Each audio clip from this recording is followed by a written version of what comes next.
Tonight, Josh is playing with his band, Flatfoot 56, at Reggie's in Chicago. And tomorrow morning, Stasia will be playing music at church. We've both played church gigs and we've both played regular gigs. So now we're going to talk about what the biggest difference is between the two.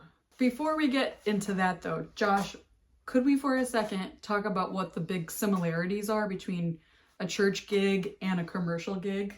Because we found that there are actually more similarities than you might think. Absolutely. So one really big similarity between the two is meaningful connection. So when you're playing music at a venue, you shouldn't be just there saying, hey, let's go show off and feel good about ourselves. No, you're there to have a meaningful connection with everybody there, including the other bands, but also the crowd and the audience. You want to be able to establish a relationship with them.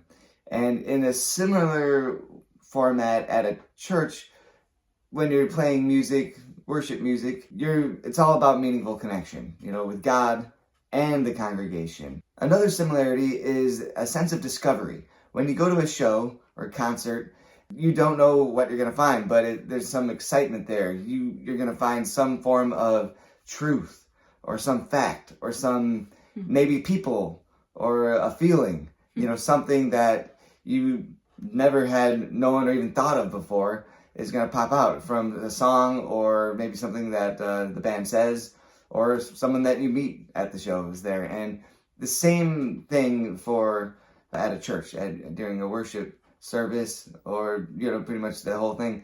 There's the discovery of truth or the same thing, something that you haven't known before that you're going to leave with more than you came in with. I love that. It's a compelling reason to put your pants on. Put your pants on and go to church. Put your pants or put your pants on and go to the show. Let's talk about the things that actually make them different. What would you say is a difference?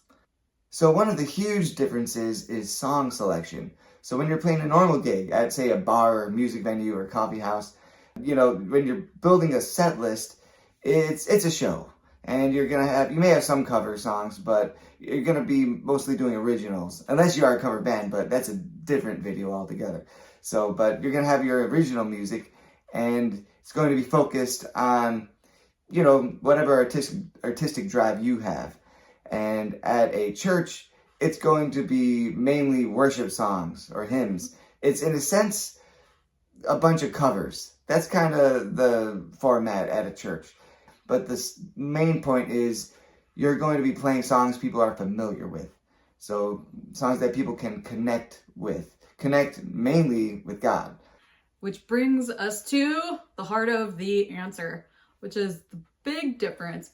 Is at church, you're there to kind of bring everyone along.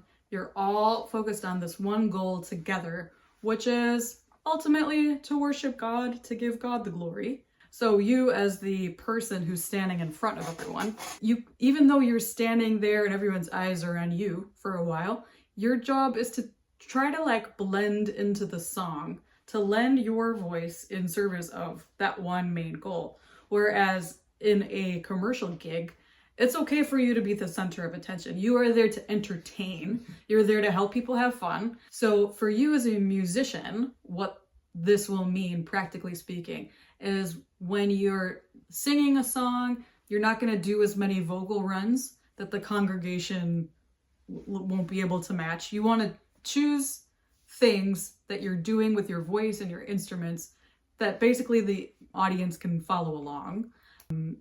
You don't want to make the vocal style or the key, you don't want to make it too crazy. If you're playing an instrument, you're not going to do a big 5-minute solo in the middle of everybody singing. Just bottom line is, it's not supposed to be about you. You're there to help everybody else sing to the Lord.